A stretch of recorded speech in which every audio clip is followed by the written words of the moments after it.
சென்னையில் பல ஆண்டுகளாக வீட்டு வேலை செய்து சிறுக வங்கியில் சேர்த்த 4 லட்சம் ரூபாய் பணத்தை சில வாரங்களில் யுபிஐ பரிவர்த்தனை மூலமாக அபேஸ் செய்த மர்ம நபரை சைபர் கிரைம் போலீசார் தேடி வருகின்றனர்.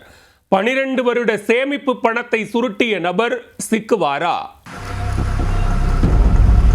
சென்னை வெள்ளிவாக்கம் பாலாம்பிகை நகர் பகுதியைச் சேர்ந்தவர் ஜானகி.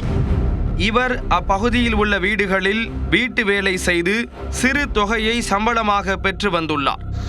தான் சம்பாதிக்கும் பணத்தில் ரூபாய் 3000ஐ சென்னை வெள்ளிவாக்கத்தில் உள்ள பேங்க் ஆஃப் பரோடா வங்கியில் உள்ள தனது கணக்கில் சிறுக சேர்த்து வந்துள்ளார்.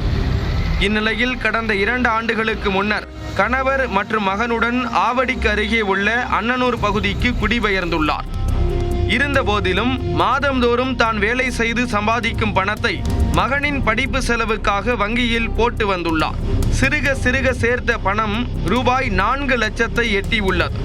இந்த மாதம் 25ஆம் தேதி வங்கிக்கு சென்று பாஸ்புக்கில் பிரிண்ட் எடுத்து பார்த்தபோது அதில் 29,000 ரூபாய் மட்டுமே இருந்ததை கண்டு அதிர்ந்து போனார் ஜானகி. பாதுகாப்பாக இருக்கும் என நினைத்து வங்கி சேமிப்பில் போடப்பட்ட பணம் மாயமானதை கண்டு ஜானகி அங்கேயே மயங்கி விழுந்துள்ளார். அருகில் இருந்தவர்கள் அவருக்கு முதலுதவி செய்து தண்ணீர் கொடுத்து உட்கார வைத்துள்ளனர். அவரிடம் விசாரித்த போதுதான் தான் பணத்தை எடுக்கவில்லை என திட்டவட்டமாக கூறியுள்ளார்.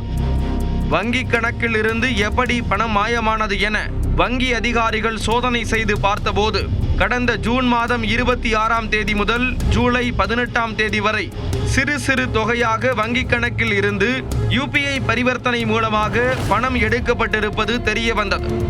பின் ஜானகியிடம் விசாரித்த போது தான் வங்கி கணக்கு துவங்கிய போது கொடுத்த மொபைல் எண் காணாமல் போய் பல வருடங்களாகிவிட்டதாகவும் கடந்த 2 ஆண்டுகளுக்கு முன்பு வங்கியில் மொபைல் எண்ணை மாற்ற மனு அளித்திருந்ததாக ஜானகி தெரிவித்துள்ளார். இந்த நூதன திருட்டு சம்பவம் தொடர்பாக சைபர் கிரைம் போலீசில் புகார் அளிக்கப்பட்டது.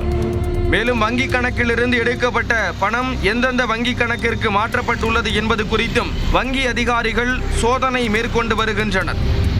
ஜானகியின் மொபைல் எண் தொலைந்தது தெரிந்த நபர்கள் யாரேனும் அந்த செல்போன் எண்ணை பயன்படுத்தி பணத்தை திருடினார்களா அல்லது 12 ஆண்டுகளாக பணம் டெபாசிட் மட்டும் செய்யப்பட்டு வரும் வங்கி கணக்கு குறித்து தகவல் தெரிந்த அதிகாரிகள் உதவியுடன் யாரேனும் பணத்தை திருடினார்களா என சைபர் கிரைம் போலீசார் விசாரித்து வருகின்றனர்.